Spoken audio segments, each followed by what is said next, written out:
Well, with the US, now the UK in recession officially, the economists are divided on whether the worst is still to come.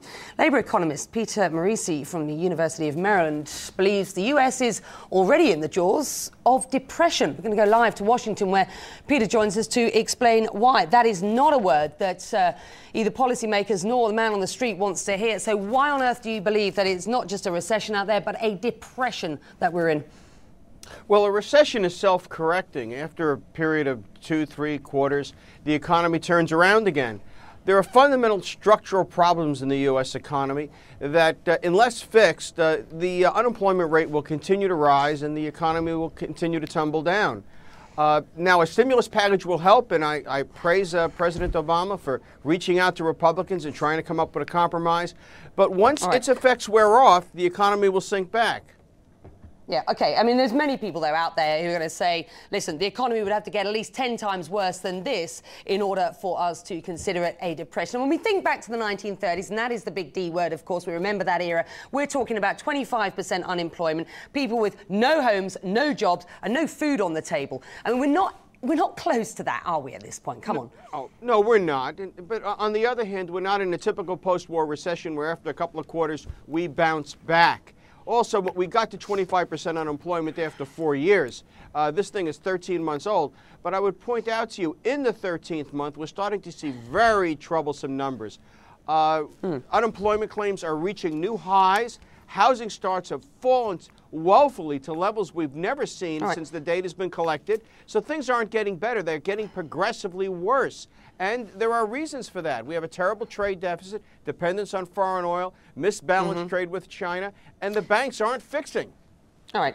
Yeah, OK. And we are looking at 36,000 job losses just this week. I mean, in the US alone. I mean, this is a dreadful situation to be in, one that Obama's administration is going to have to pick up and run with at this point. $825 billion. It's an awful lot of money. How much more does he need at this point to correct things? Well, my feeling is $850 billion is plenty if you spend it right. The real problem is a lot of it's spent on tax cuts, which don't do us a lot of good. I agree with the Republicans, they're spending too much money, but I don't agree with them that we need a lot of tax cuts. It doesn't have much bang for the buck. Directly spending the money by government infrastructure projects, modernizing hospitals, building out the internet. That's what he's talking about, isn't it? That is what he's talking about. Well, no, that's not what he's talking about. He's talking about a great deal in the way of tax cuts. That's what the House bill came back as. And the Republicans want that, and he's looking to compromise with them. So, no, the House bill only had about $95 billion in infrastructure spending.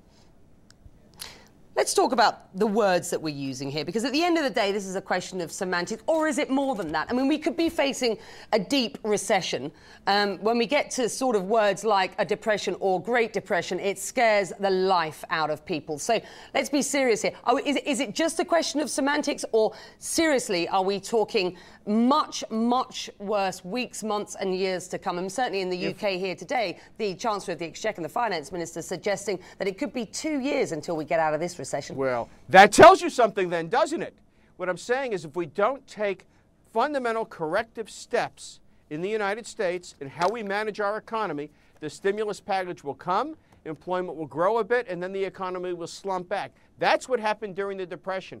Because of all the deficit spending, we had 3 false starts. There were 3 mini cycles inside the Great Depression.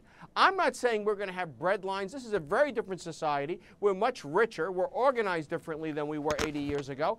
But we are in a slump that we're not going to pull out of unless we change our ways. We have to fix our trade deficit with China, fix our imports of oil, and restructure the banks, or we're not going to get out. All right, and before you get out, and I'm talking the US, because of course, you know, the US sneezes, the rest of us catch a cold, and I think that's still happening, although we talk decoupling these days. Before that happens, where do you see unemployment going in the US, Peter? What sort of percentage number are we looking at this point?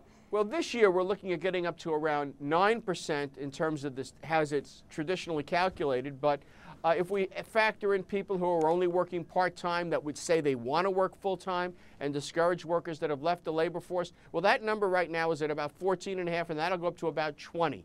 Now, at that point, it'll start to come down a bit from the stimulus package. But once its effects wear off, then unemployment will rise again and go above 10%. And we'll keep cycling up until we fix what's broke.